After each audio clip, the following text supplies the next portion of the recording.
अस्ट्रेलियाबाट विष्णु सापकोटा चाहिँ मिस पविलाई भेट्न आए भन्ने खालको कमेन्टहरु पनि निकै छन् भेट्न आउनु भएको हो हजुर उहाँ मलाई नै भेट्न आउनु भएको हो अरु के भनौं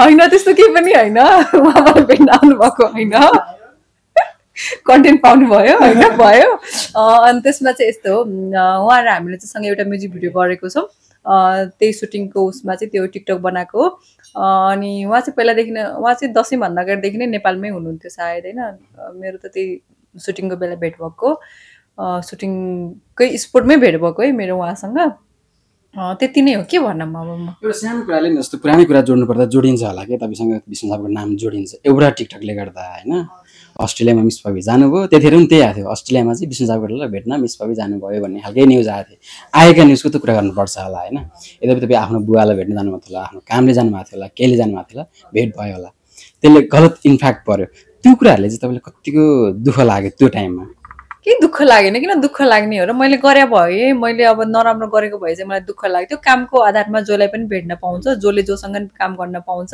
यस त्यसको मतलब यो हैन कि तपाईले कसैलाई भेट्नै पाउनुहुन्न कसैसँग तपाईले कामै गर्न पाउनुहुन्न अहिले नराम्रो भएको टिम भोलि फेरि जोइन भएर काम गर्न सक्छ त्यो टिम भनेको टिम नै हुन्छ अब उहाँसँग म पहिलादेखि नै मेरो चिनजान थियो र अस्ट्रेलियामा पनि कामकै आधारमा भेट भएको नेपालमा पनि त्यही कामकै आधारमा भेट भएको त्यही नै हो मैले सुने अनुसार चाहिँ तपाईँ विष्णु सापकोटासँग चाहिँ किनकि अब गीत आउँदैछ यसको पनि प्रमोसन हुन्छ क्या के कुरा गर्नुपर्छ होला खोज्नुहुन्छ नि त हैन प्लस हुने कुरा त गरौँ न यो बेलामा के अरे विष्णु सापकोटासँग चाहिँ तपाईले भेट्नु एल्नासँग भेट्नु भन्दा एल्ना चौहानसँग भेट्नु भन्दा पहिला नि तपाईले भेट्नु भएको थियो अथवा तपाईको साथी हुनुहुन्थ्यो उहाँ मेरो साथी हुनुहुन्थ्यो फेसबुकमा तर मेरो भेट चाहिँ मेरो कहिले पनि भएको थिएन भेट चाहिँ मेरो त्यो अस्ट्रेलिया गएर नै भएको तर मेरो साथी चाहिँ हुनुहुन्थ्यो अनि मलाई थाहा थिएन अब उहाँ कसको बोयफ्रेन्ड हो कसको के हो भनेर हैन सिरियसली मलाई कसको बोयफ्रेन्ड हो भनेर थाहा हुँदैन कि अब तपाईँ कसको बोयफ्रेन्ड मलाई थाहा हुन्छ र थाहा नै हुँदैन नि त अनि पछि चाहिँ त्यो कन्ट्रोभर्सी आइसकेपछि चाहिँ अब त्यो न्युजहरु अब आउँछ नि त टिकटकतिर यता उता फेसबुकतिर के आइरा हुन्छ त्यसपछि मैले थाहा पाएको अब टिकटक बनाउने बित्तिकै कोही कसैसँग त्यो लबै परेको त्योसँग अब हिँडेको यताउता त्यस्तो हुँदैन त्यो कामको आधारमा मान्छेको भेट हुन्छ त्यही नै हो अब हाम्रो नयाँ म्युजिक भिडियो आउँदैछ उहाँसँग उहाँले आफैले गाउनु भएको छ विष्णु सापकोटाले आफै गाउनु भएको छ र मायालु इन्टरटेनमेन्टमै आइरहेछ त्यही नै हो यहाँ नेपाल आइसकेपछि के कुरा भयो कस्ता खालको कुराहरू भयो जस्तो भयो एक कुराहरू त उहाँ अस्ट्रेलिया हुँदाखेरि पनि भएको थियो नि त तपाईँहरूको यस्तो नराम्रो कुराहरू न्युजहरू आएका थिए यहाँ आइसकेपछि फेरि तपाईँको भेटघाट भएछ भेटघाट नहुनुपर्ने कारण त केही पनि थिएन हुनु नै पर्छ झन् यस्तो राम्रो सहकारी भएको छ होइन त्यही भने के आधारले चाहिँ भेटघाट भयो कुराकानी के भयो हाम्रो चाहिँ त्यही सुटिङकै उसमा भेट भएको सुटिङ गर्ने भनेरै भेट भएको त्यो अरू त नर्मली उसरी चाहिँ त्यो विदाउट काम चाहिँ कहिले पनि भेट भएको छैन उहाँसँग यसको मतलब म्युजिक भिडियोबाट विष्णु सापकोटासँग मिस पविले जोडी जान्दै हो म्युजिक भिडियोमा रियलमा चाहिँ हैन म्युजिक भिडियोमा चाहिँ हामी सहकारी गरेको छौं र त्यसमा चाहिँ तेजस रेग्मी पनि हुनुहुन्छ दुईजना केटा र एकजना केटी हुनुहुन्छ आर्टिस्ट चाहिँ एकदमै राम्रो म्युजिक भिडियो बनेको छ जेटी भण्डारी दाइले चाहिँ डिरेक्सन गर्नु भएको छ राम्रो गीत छ लोकदोरी गीत छ राम्रो छ यही हप्ता आउँछ होला सबैजनाले हेर्नु होला त्यही नै हो धेरैको सोच चाहिँ के थियो भने यस्तो त्यो नेगेटिभ कुराहरु आइसकेपछि अब चाहिँ खासै त्यो अब चाहिँ बोल्नु भएको छैन होला भन्ने थियो एकाएक तपाईको टिकटक आइसकेपछि तपाईँ दुईजनाको टिकटक आइसकेपछि झन् हिट भयो के ए उहाँ त राम्रै हुनुहुँदो रहेछ त्यो न्युजहरु त्यो सम्बन्ध त्यो न्युजहरुले पो सम्बन्ध बिगारेको हो र उहाँ त अब मेरो साथी हो त्यो जहिले पनि उहाँ मेरो साथी नै हुने हो जस्तो कि जो मान्छेसँग नजिक छ त्यो मान्छेसँग चाहिँ अब त्यो न्युजहरु आएर त्यो नबोल्ने चाहिँ त्यो पुरै हुँदैन अब भोलिको दिनमा अरूसँग न्युज आउला जस्तो मेरो म्याकुरीसँग न्युज आएर मैले उसँग बोल्नै नहुने भन्ने छ र मैले भोलिको दिनमा कामै नगर्ने भन्ने छ र छँदै छैन नि त त्यो हिसाबले चाहिँ हामीले काम गरेको हो त्यही नै हो काम त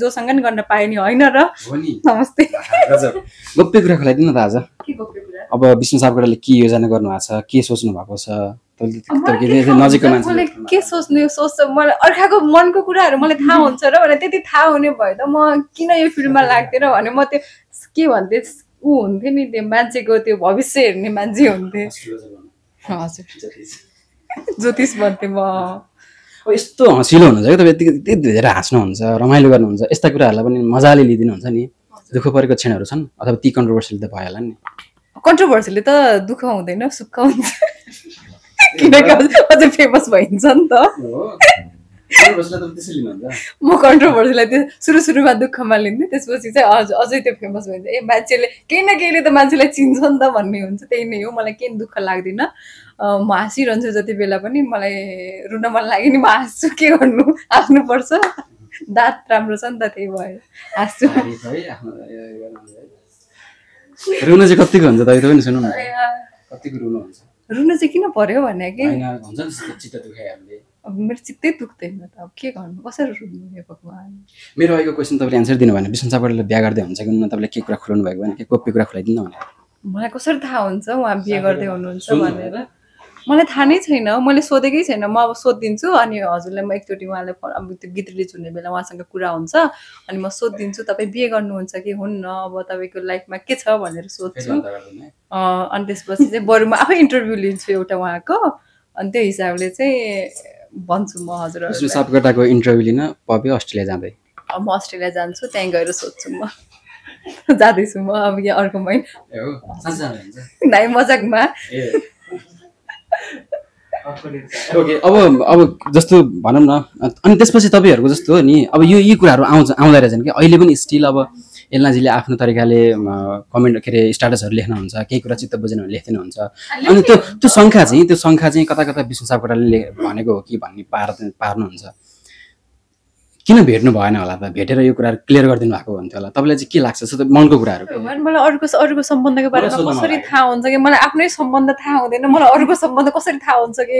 कहिले किन भेट्नु भएन, कसले खाना किन खानु भएन, कसले किन यता यो गरेन, कसले किन त्यहाँ गरेन भन्ने कुरा चाहिँ मलाई त कस्तो थाहा नै हुँदैन कि।